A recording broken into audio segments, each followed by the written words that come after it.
All right, so I think we are up over the halfway point of our staff count. So I'm going to get started, and we are making this town hall available on a recording. Although I appreciate us all being here together. Hey, Jason, how are you? I just see you in the chat.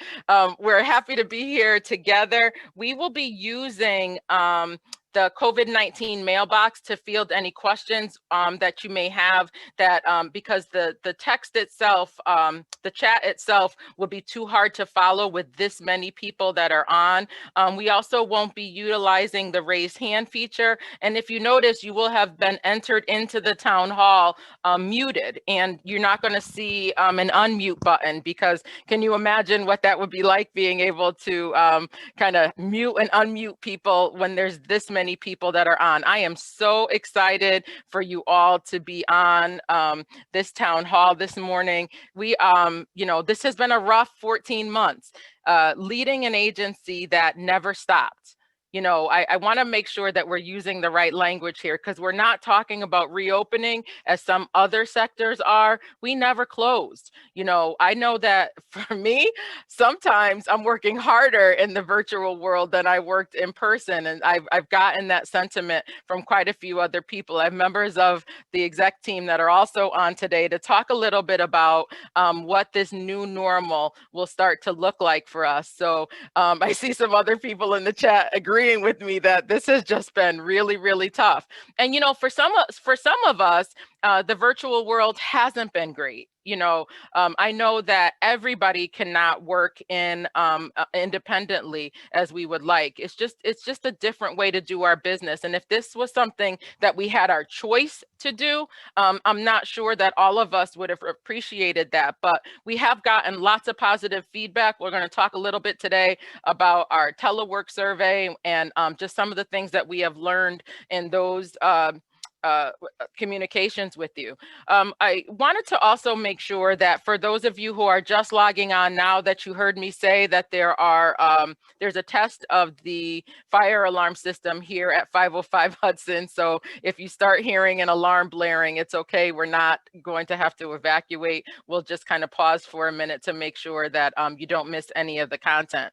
I also want to recognize the fact that, over this past year, the pandemic has taught us a lot about the way we do our work. I appreciate all of your dedication to kids and families. I appreciate so much the way that you've pivoted and the way that you've been, able to, against all odds. A lot of you had losses within your own families, and I'll take a minute to extend my condolences to you who lost family members. Some of you have been sick yourselves, and some of you had tested positive but had no symptoms. Some of you had some symptoms that weren't COVID, and kind of send you into a bit of worry or panic. This has been, I'm going to use the word unprecedented, because there's really not any other word to describe what this pandemic has kind of done to us and through all of us.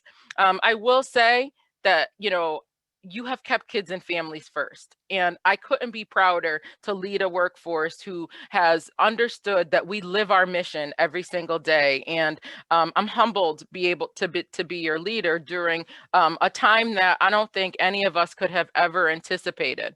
I also want to recognize that as we think about how we re-enter some of our workspaces that we haven't physically been in, the messaging and communication about how we do that is going to be ironed out over the next couple of weeks. And what some of you had expressed to us as some of the messages that you had been hearing seemed to be conflicted or seemed to be a bit confusing. So today we will attempt to clarify a lot of those things and also explain why there seems to be some different messages out there. And hopefully we can get to some common ground by the end of this conversation.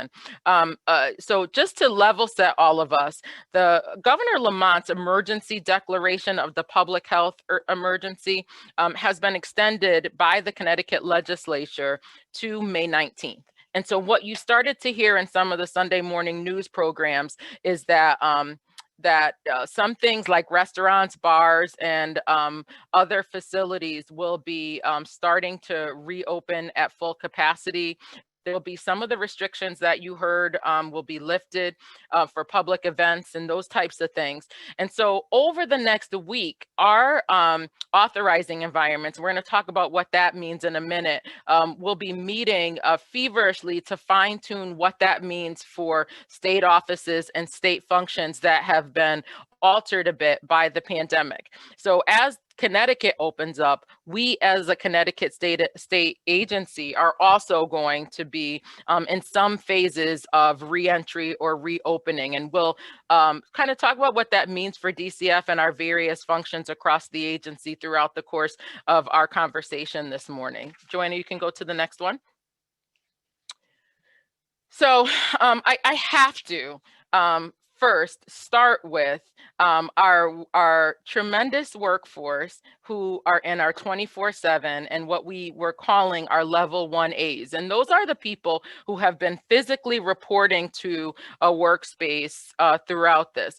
You have not stopped. You have continued to make sure that your presence has been noted here as you took care of kids, whether you're direct care, whether you are, supporting staff members in our facilities, whether you are making sure everybody got paid over this time period. I know Kronos has been tough for folks to adjust to because we are trying to automate and bring ourselves into current technology. We did not anticipate having to do that in a virtual world, but we appreciate your patience throughout that. Shout out to Jeanette Perez and the Kronos team for kind of helping us through that. We're still working out a lot of the kinks, but you guys have been tremendously patient as we work through that. But all of those things had to still happen while we were in this active pandemic. So, thank you to our care line. You guys have been knocking it out of the park.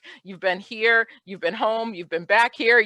They uplifted a new telephone system during this time. That was kind of tough. We also, again, shout out our fiscal department who, kept things going as far as payroll and paying our contracted providers and those kinds of things that had to happen. We thank you to our IT department, who without them, we would not have been able to stay as connected as we have been. They have been literally coming to work every day in a way that kept us all virtually connected. And I thank you, Walter, and your staff in IT for making sure that we had what we need. I know that, a lot of times that our trying to adjust to a virtual environment meant that, we weren't as kind to our help desk folks because, we tried to make everything their problem. But at the end of the day, they were gracious, they were helpful, and they still kind of showed up every day to make sure that we stayed connected. So thank you to our IT folks. We had drivers out there who delivered PPE. When we started doing more in-person visits again, they were out there transporting right in the midst of all of this, kind of moving between our office spaces. Thank you to our drivers and our case aides who also came back several months ago, I think, starting to do a lot of in-person work and in-person contact. I also want to make sure that our clerical folks are lifted up.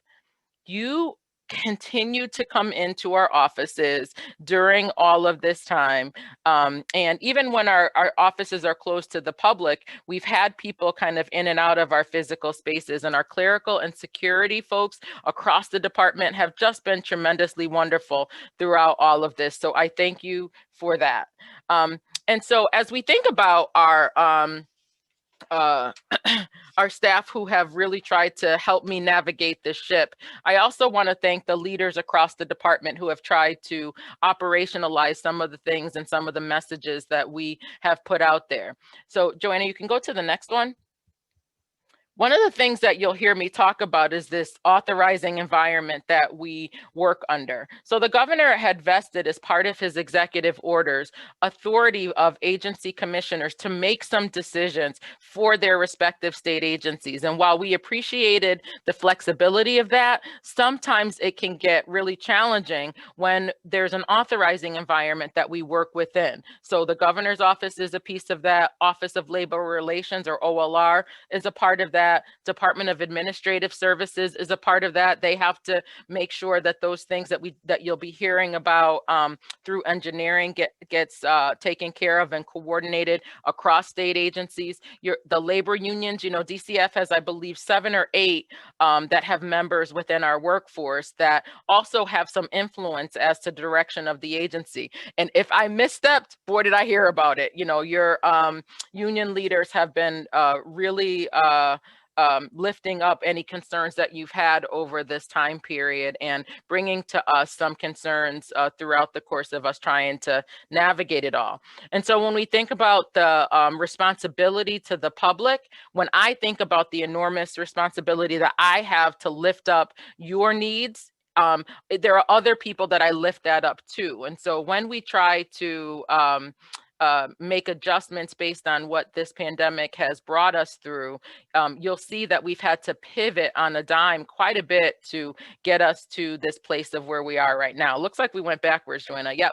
As we chat a little bit today, I just put a couple of visuals together. You're going to hear from other members of the exec team as we step through this. Please, if you have questions or comments about your work or the way that we are explaining things today, use our COVID-19 mailbox to jot those down so we can make sure that we clarify it in any future communications. I'll also use this time to plug again.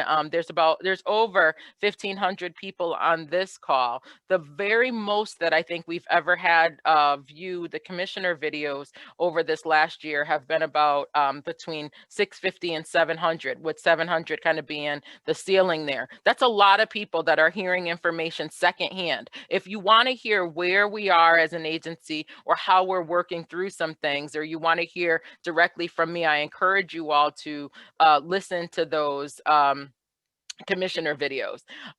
So Joanna, if you want to switch to the next screen, we will talk about this difference between re-entering our workspaces and increased in-person contacts. And I will turn it over to my right arm in government, and that is Deputy Commissioner Michael Williams, who has kind of kept the boat going in the operations side of the house to kind of talk through what it means to be kind of increasing our in-person contacts with the multitude of functions that happen in person.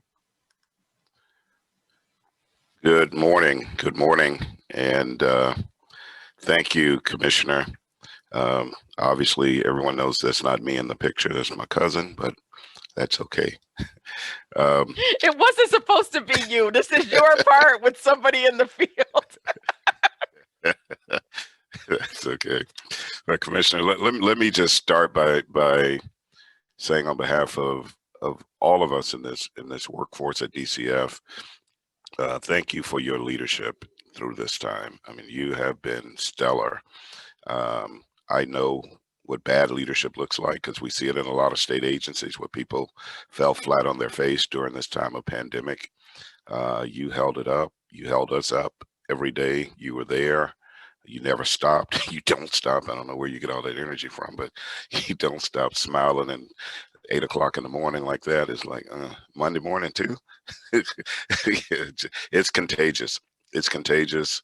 It's infectious, and we are all the better for it. And I don't think we say thank you enough for what you have done and how you are leading this agency. So we really, really appreciate it, and it makes us do this work much better and much easier because of you. You're the model.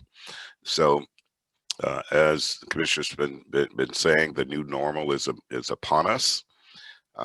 2 words that I hope we never say again is unprecedented and reimagine. Those are words that's been used ad nauseum during this pandemic, but they were unprecedented times. If you recall, in March, our biggest scramble, March of last year, our biggest scramble was trying to make sure we got everybody out of the building and kept everyone safe. And we didn't do it as well as we would have liked, but we did it. And it was with the view and under the belief that all of our employees here at the department deserve to be safe. And the families and children we serve deserve to be safe as well. And so we rushed, we made a lot of decisions. Some worked out extremely well.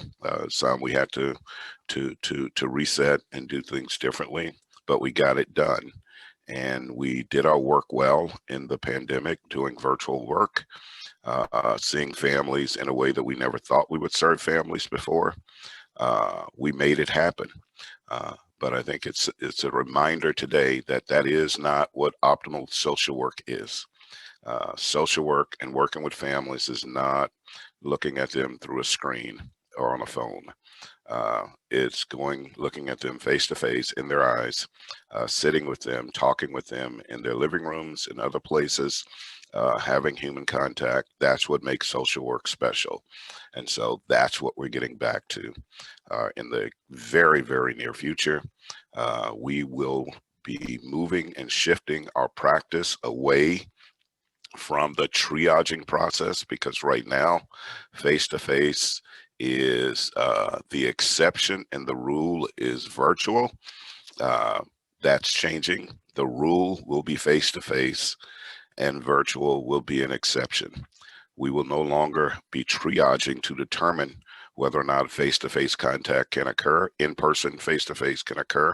That will be the expectation. And throughout your chain of commands, from frontline social workers, caseload carrying, investigators, ongoing workers, FASU workers, anyone whose responsibility has been to see families face to face and in person, those expectations will now come back upon all of us now. And if virtual work is something that can be done or desired to be done, it will be done with the chain of command managerial approval, not a triage, but the managers that you report to will make that call as to whether or not a virtual visit can happen. We believe, and I definitely say thank you to our workforce, who did just phenomenal work virtually. We have the evidence of that in all the reviews that's been done, from the court monitor to Trina and her QI division. Everyone saw that we really stood up and did great work. But we know that's not optimal. The best way to do social work is the way that we're going back to. That's what we're founded upon, and we're now shifting back into that. So be prepared. Tina Jefferson, the bureau chief, along with her assistant chiefs, Chris and Jeanette and Janice, will be talking with all of your office directors in the 14 offices to start preparing you all for that shift, for that flip back to expectations of in-person, face-to-face visits is now going to be where we will be as a practice. So thank you, and we will Michael, can you just say a little bit more about some of the other functions that will also be shifting from virtual, like foster care or licensing and some of those facility stuff? I know you have some other folks that also have been doing things virtually. Correct. So, right, emergency home assessments that FASU, foster care does for those kin placements. We want those to go back to in-person walkthroughs to assure, safety for those children that's going into their kin placements. Again, investigations, ongoing services. There will be ongoing conversations as to whether or not ACRs will go back, but Trina can talk more about that. Our consulting group, our RG groups, the expectation is when needed to accompany the staff with a face-to-face visit, that will start happening again.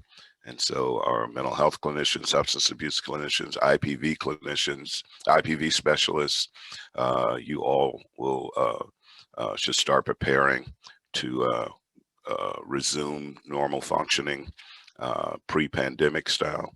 I think I got them all. Case aids, obviously, is another group of folks that have had face-to-face that will continue, that will now continue to expect to do face-to-face work. And I think I covered.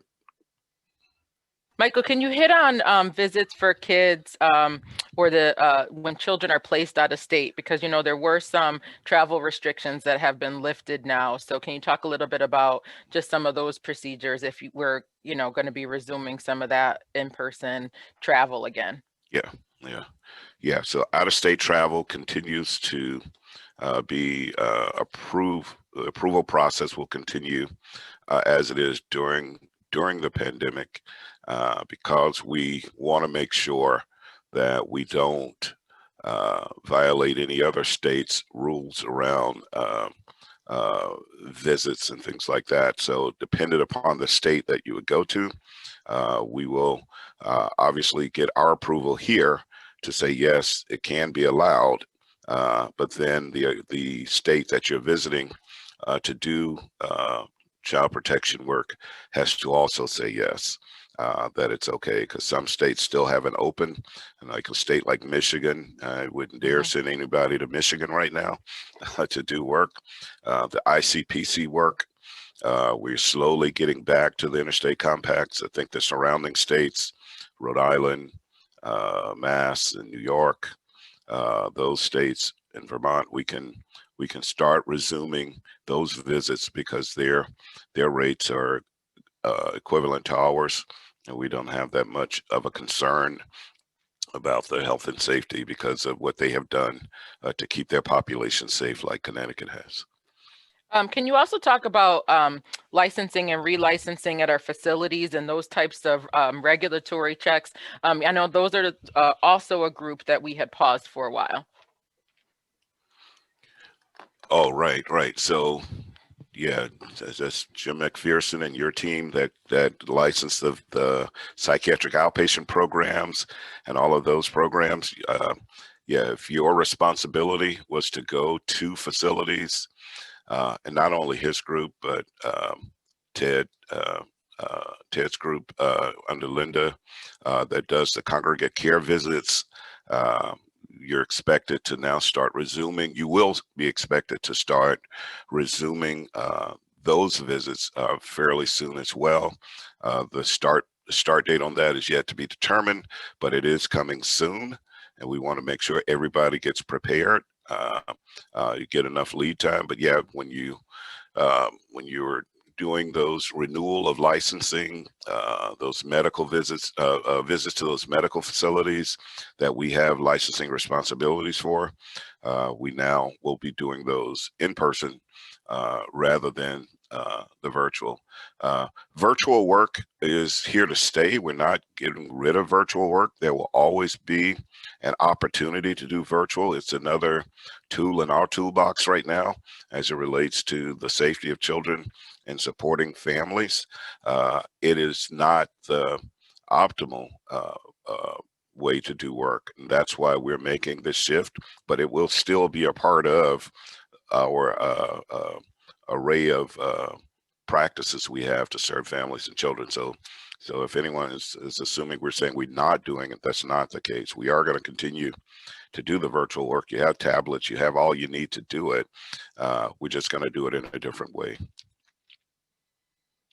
Thank you, Michael. Yeah, I think I think so. Thank you so much. And, you know, one of the things that I want to make sure that you all hear from us, there's a phrase that Michael used quite a bit in his description, and that is this: we are starting to prepare.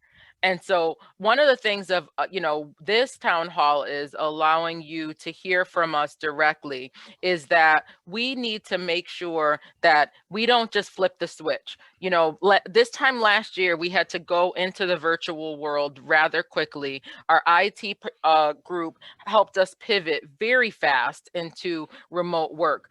I'm trying to give you some lead time. What I've heard loud and clear is that, you know, a lot of you have had responsibilities for other people in your lives that you've had to shift your schedule for. And when we say that we wanted to start operationalizing this return back to the way we do our our business. A lot of the leaders across the department, because I gave them that responsibility to maintain just how many people are going to be in any space at any given time, look to try to do that. So they did exactly that. You started to hear people give some pretty clear direction around who should come in when. We recognized that that created a little bit of uncertainty and concern that we were flipping the switch, and we wanted to unpack that and undo that a little bit to make you understand that we are leading with safety, but also trying to give you time to plan. And if you know, if there, one of the things that I've said right from the beginning is I committed that, you know, in leading this agency, I consider a parallel track. How we treat kids and families has to always be in concert with how I treat you. And so you need to know from me that I care about you and I care about the safety of you and your families at the same time as I'm caring about Connecticut's kids and families. And so when we make these plans, we're trying to allow for some flexibility by still being able to deliver the type of work that is expected of us as public servants. So when you heard Michael talk about starting to plan and planning for what that means to resume more in-person contacts and what's optimal and what's an essential function of our job, it's understanding that yes, there were things that you were able to do in the remote work and in the virtual environment. And I'm a convert, because in the beginning, if you had asked me this time last year, would we be able to get this much virtual work done? I would say absolutely not, because as a lifelong social worker, relationships mean everything to me. And I didn't think we would be able to do that. But you guys have shown up, and you've shown up in spades. You have done this work valiantly. And so we are, over the next few weeks, months, however long it takes, going to try to figure out what's that balance. But for right now, we have to start, you know, regaining some of our normalcy. And what that means is being able to see where kids are placed, being able to go where kids are receiving treatment, being able to go and support families, because they haven't been able to pause during this time. We've been able to try to balance the and limit our transmission footprint. And sometimes we were successful and sometimes we weren't. So what I hope you heard from Michael is this way that we are looking to tip our toe in the water, to give us some flexibility, but also to recognize that it's time. It's time that we start resuming some of the things that we know are important to the functions of our job.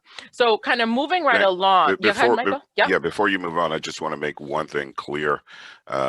And that is, you know, frontline work, those of you who will be going into people's homes, that is hard work, and it is the work that the agency is centered around. And I want to make sure all of the other layers of responsibility in this agency, supervisors, managers, office directors, anyone else who is at those levels that don't do that work, give you the maximum support you need, and approach this with all sensitivity. I think what we are really, really trying not to do is find ourselves struggling with HR matters and disciplinary issues because someone is like being overly aggressive and things like that. There's a way we can do this. That's right. So it's done with dignity and it's done with respect for those who are on the front line, because they are the ones having to do it. We have the luxury of sitting in our office. They have to go out, and because of that, I ask for everyone else to give them the maximum amount of support and sensitivity to this work that they now have to resume. Thanks. That's absolutely right. Yeah. And I can't underscore that enough. You know, when I tell you that I put myself in your shoes all the time, I wake up with that every single day. You know, what it would be like if I were still kind of knocking on doors, if I were still leading an office, or the various functions that there are across the agency. And, you know, looking to the people who are leading those spaces to help me understand what this has been like for everyone else. So, you know, we may not always get it right, but do need to know that we are committed to making sure that every voice is heard and that the functions of the agency still get to be at the standard that we can be proud of. And again, I haven't been more pleased with what I've seen thus far. We'll continue to be transparent in our actions. And we also understand that, you know, in coming back back into our workspaces, there's a psychological safety that comes along with that too. And you know, what you're going to hear from Deputy Commissioner Jody Hill-Lilly in a minute is some of those things that we have addressed to be able to take care of the anxiety around kind of being in a workspace when you have been largely in the remote space. I also want to also put a plug in right now that, you know, as we look to optimally raise the standards of the type of the way we do our business, I also want to remind us that, you know, we had become really lax and comfortable in our physical workspaces. We have a lot of things, like you even see in my background, there's a lot of things that we accumulate in our workspaces. So as you think about re-entering some of the workspaces over the next couple of weeks, you want to start bringing some of those personal effects home, because one of the things that our engineering folks found really difficult early on is that, you know, when we went into whether it was sanitizing or you know, fogging or all those different methods that we were using,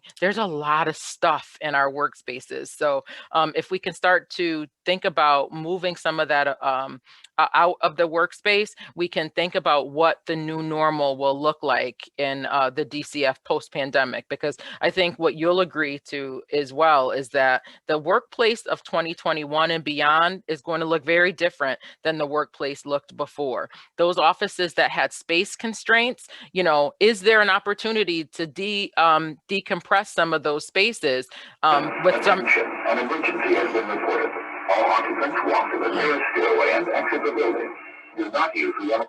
That was pretty much on cue. So those spaces that have some space constraints, we need to think about, you know, how do you decompress that? And you might be able to decompress that with the schedule. That means that everybody's not in the workspace at one time or another. But again, the authorizing environments will help guide that for us. So if we can move on to my other right arm in government, and that is Deputy Commissioner Jody Hill-Lilly, to talk about some of those things that has kept engineering busy throughout this whole time, and some of the things we've done to prepare the workspaces. Jody? So good morning, everyone.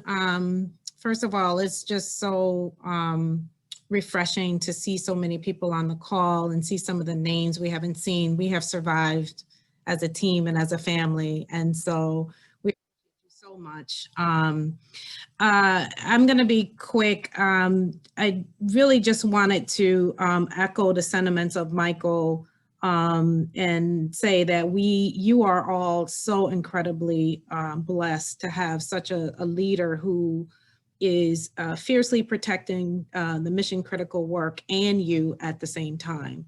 And so part of what I wanted to just bring home to you all is that safety, your safety, is paramount to us. It is everything. And I hope you all felt that by the way we quickly got you out of the offices. And as the commissioner said, we are going to be equally as judicious in our efforts to bring you back. And we're going to do it in a way that's thoughtful, in a way that takes into consideration your safety and your family's safety, and balancing that out with the work that needs to get done. So as the commissioner really already talked about engineering and what has been happening throughout the pandemic, and that is buildings for re-entry. So I want you to be rest assured that we are making sure that we are leaving no stones unturned. We have checked the HVAC systems, and kudos to our engineering department under the leadership of Cindy Butterfield. We're checking our HVAC systems where we have plenty of PPE. I mean, the amount of PPE that we have is really just reassuring. So as you enter the building, you will have proper PPEs. We have the temperature scanning. We will be following all of the CDC guidelines and standards as we re-enter. We have signage that has been put up. We are making sure that all the common areas where folks will generally be gathering will be marked up. Some will be closed off for your safety.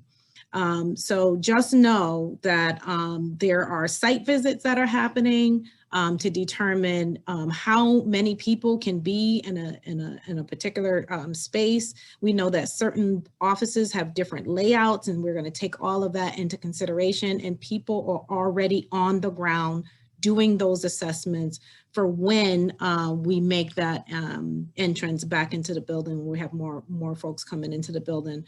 As indicated before, I'm talking more about coming into the actual, physically coming into the building versus that of going out in the field. You can go to the next slide.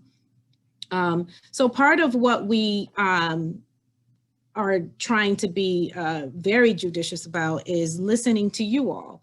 We did a survey for you all to gauge, how telework was working for you all, and we redistributed a survey.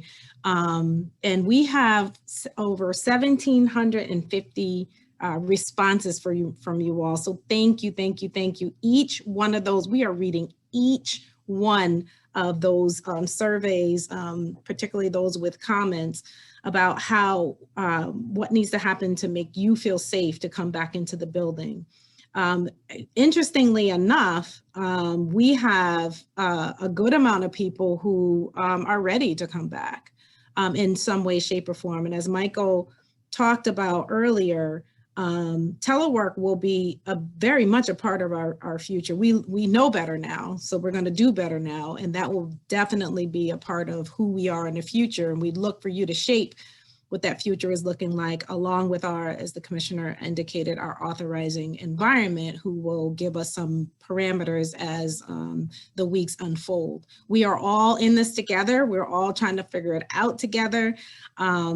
But please know that we will not have, any function. We're pretty clear about this, where it'll be 100% telework or 100% in the office. We're looking for that sweet spot where we keep you safe and where we keep the work going. That the mission critical work has to keep going so that we can continue to do our jobs and serve our families.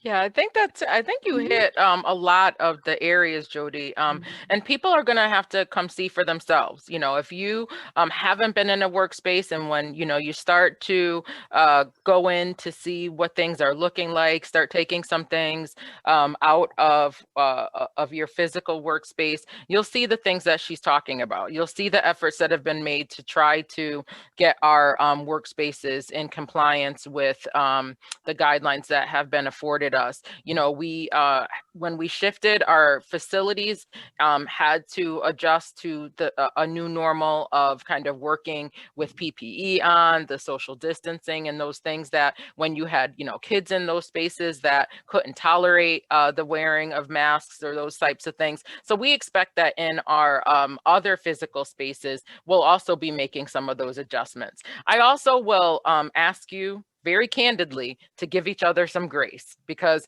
listen, the one thing that you have right now as a leader who's been in an area office and several area offices, I know the DCF way. Give each other some grace, and let's try to make sure that we all keep each other safe, but have some personal responsibility. I have been tremendously pleased with folks that have taken the time to clean up after themselves or to wipe the common surfaces of the cars to try to prevent transmission. And I also know what state cars can look like. I know what some offices can look like when people don't pick up after themselves. Try to do exactly what you've been doing at home, and that is treating our workspaces with a little bit more care. So as we come back into the physical workspaces, and as we try to maintain capacity levels that are within safety standards, we're going to be using the next couple of weeks to see what our, as Jody kind of coined, our sweet spot is about, how many people can be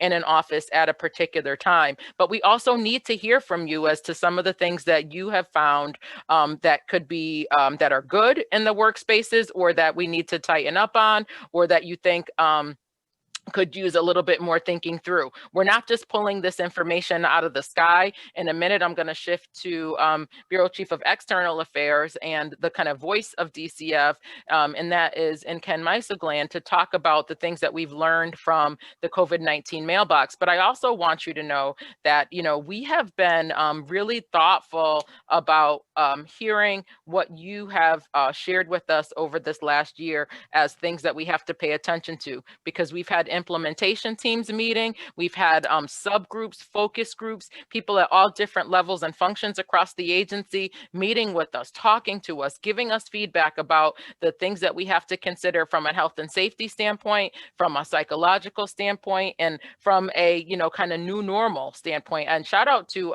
Elizabeth Duryea and Jody EJ, who have kind of been the leads at various times of our implementation of reentry and again, quote unquote, reopening work groups. So we have not just been doing this in a vacuum. We have been hearing from you and applying a lot of what you have said to us in the way that we've adhered to the protocol. So Joanna, if you can go to the next slide, Ken can take us through some of the ways that we have incorporated what we've heard in the COVID-19 mailbox. Ken, are you back on? He is doing something that I know all of us have done at least one time or another over the last year or so. That's in 2 or 3 different meetings at one time. This is one thing that I will take away from the virtual environment that I hope we don't ever have to do again. Yeah, I'm actually in Microsoft Teams and this Zoom call. Never done that before. So thank you, Commissioner. So hello to everybody. It looks like we have over 1,500 of our staff on the call this morning, which is tremendous. Thank you to all of you who have taken the opportunity to express your thoughts, your suggestions, your concerns, and honestly, your compliments as well into our COVID-19 mailbox. We have had over 700 individuals contact us since that mailbox has been stepped up a little over a year ago.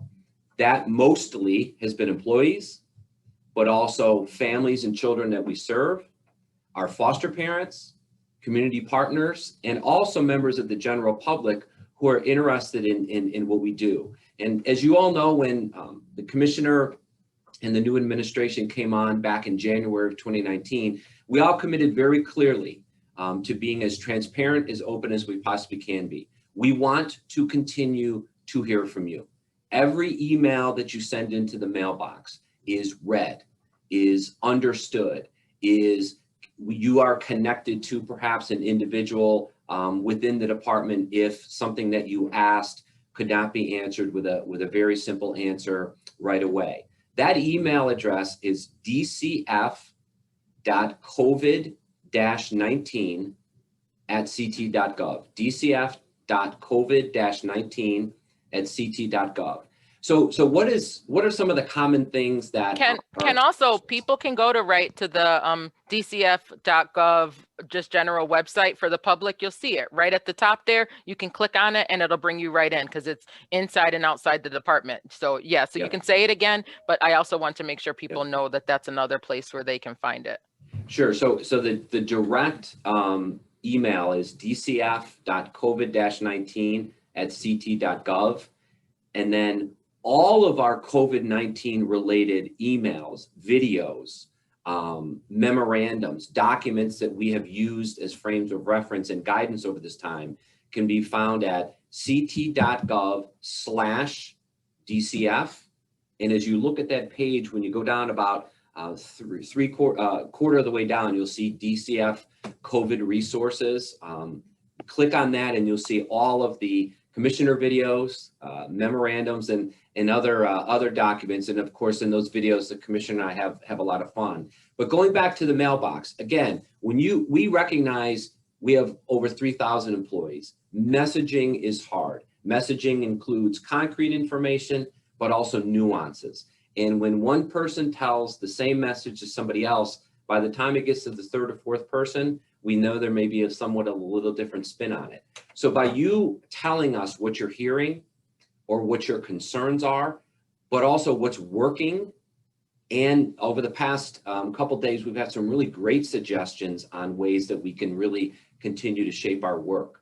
So again, we want to hear from you. That mailbox will continue to be stood up.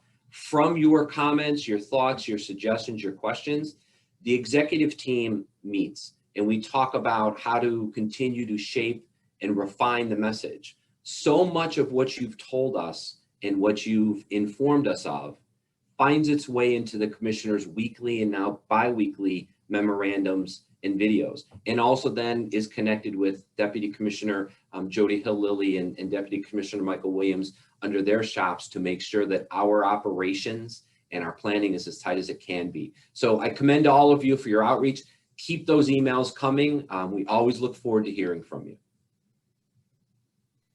Thank you, Ken. And I also want to reiterate, if you haven't visited the COVID site on the DCF, the COVID tab on the DCF website, shout out to our webmaster who's been kind of keeping that populated and to the minute and making sure that the information on there is current. If you go to some other agencies, not necessarily Connecticut state agencies, but just anywhere when you're trying to find something, you'll find a lot of old and outdated information. Our webmaster has really tried to keep information current. You can find our webinars that we've hosted on there, like Ken said, memos and all kinds of other communications that pretty much that's the home. Ken, can you talk just a hair about the how many people from the outside have clicked on that website? So thank you, Commissioner. And again, kudos to David Brennan, the best webmaster on the planet. You refer to him. So when you go on our COVID-19 website, you'll see at the top of it are a number of squares that have in them identified resources for families, regardless of whether or not you're involved with our department. Resources on housing, substance use, rental assistance, activities for children, virtual support groups. We stepped those up about a year ago. The most recent statistics are 29,000 unique individuals have accessed that site to look up those supports over 40,000 times. So let me say that again. On that site, at the top of it, you will find resources for children and families, regardless of whether you're involved with us or not.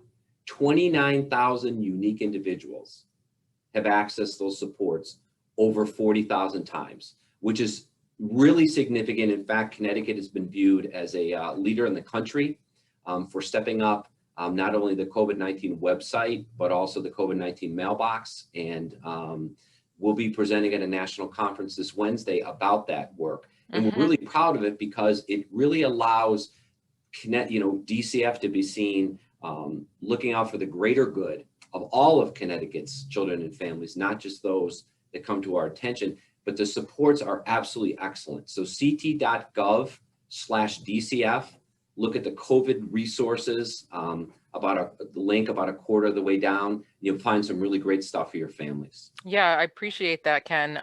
And that website got a shout out by me in my conversation with the vice president, because she wanted to know, how do we know what families are looking for? And I'm like, well, we do. We tried to just started gathering information, and little did we know how many people would try to access that. So it was a really good resource to stay connected to families across Connecticut. And listen, we are Connecticut. Joanna, you can go to the last slide as we wrap up our conversation this morning. We are Connecticut. We are one big giant DCF family, but we make up part of the fabric of this state. And, we have been committed to lift up the responsibilities that we have here as a state agency, but also at the same time trying to take care of our own kids and families. Anything that you've heard here today is subject to change with the science and our authorizing environments.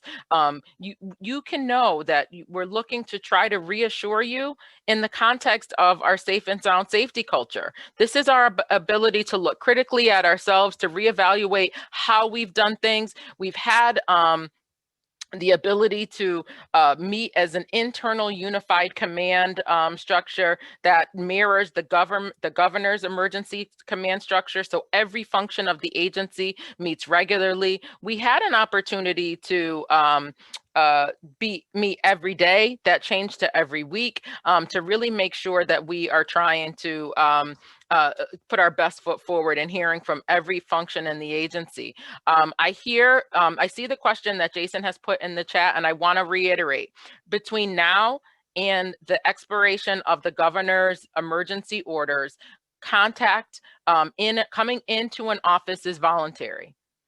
Between now and the expiration of the governor's emergency declaration, coming into offices is voluntary. But I will also say that a caveat to that is that physical capacity in spaces has to be managed locally. And so what you will hear is the office directors and division directors really trying to maintain what that capacity looks like. You know, I hope we don't get to the place where it's like Target, where we'll have people waiting outside because the capacity has gotten so big.